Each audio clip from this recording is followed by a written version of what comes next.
Hello student, हम पढ़े थे लेसन नंबर 6 राजनीतिक संस्कृति। राजनीतिक संस्कृति के बारे में आपको बताया गया। राजनीतिक संस्कृति का अर्थ क्या होता है। राजनीतिक संस्कृति होती है राजनीतिक गतिविधियों, राजनीतिक अभिवृत्तियों, राजनीतिक क्रियाओं का पीढ़ी दर पीढ़ी निरंतर रूप से संचालित होते रहने की प्रक्रिया ही राजनीतिक संस्कृति कहलाती है। राजनीतिक संस्कृति प्राचीन समय से बहुत एक लंबे समय से चली आ रही संस्कृति है, एक परंपरा है, एक प्रक्रिया है।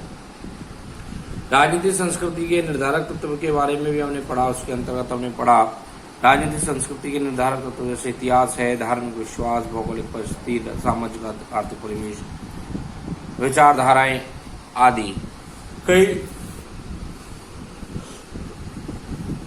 निर्धारक तत्वों के बारे में हमने राजनीतिक संस्कृति के अंतर्गत पढ़ा।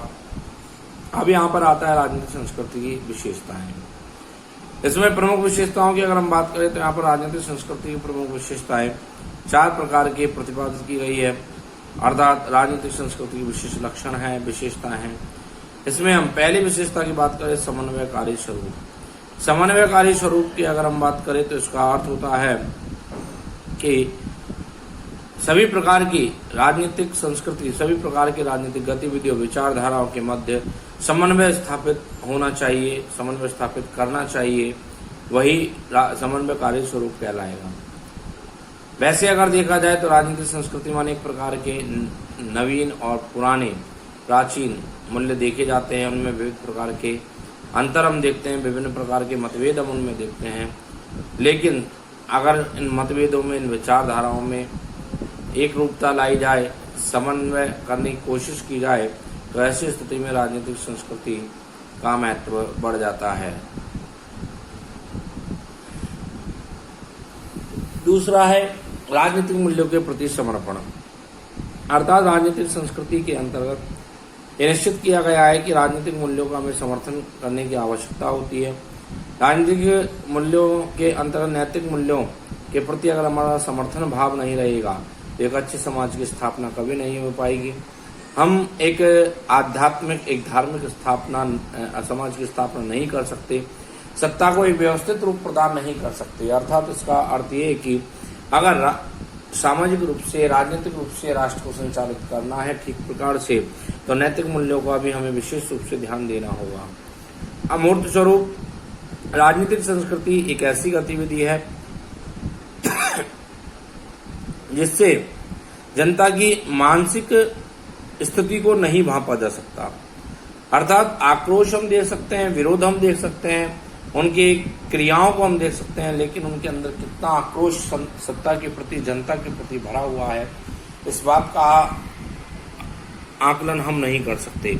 अर्थात एक प्रकार से राजनीतिक संस्कृति अमूर्त स्वरूप धारण की होती है, अर्थात उसका कोई मूर्त रूप नहीं होता है। वह किस प्रकार से लोगों को पसंद आ रही है, किस प्रकार से लोग उसका समर्थन कर रहे हैं, या लोग संघर्ष के रूप में उस संस्कृति के अंतर्गत जीवन व्यतीत कर रहे हैं, ये हम अंदाजा नहीं लगा सकते।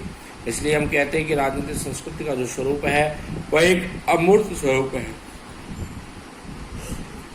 इसके बाद है गतिशीलता। गतिशीलता की अगर हम बात करें, राजनीतिक संस्कृति एक गतिशील कार्य है। गतिशील कार्य का अर्थ है अर्थात निरंतर रूप से चलती रहती है, समय अनुसार, सामाजिक आवश्यकताओं के अनुसार अपने आप में परिवर्तन लाती रहती है।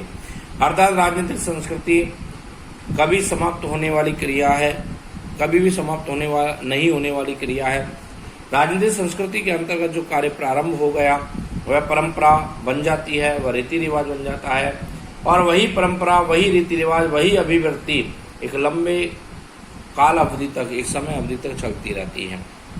अर्थात राजनीतिक संस्कृति एक गतिशीलता की और अग्रसित हमेशा रहती है।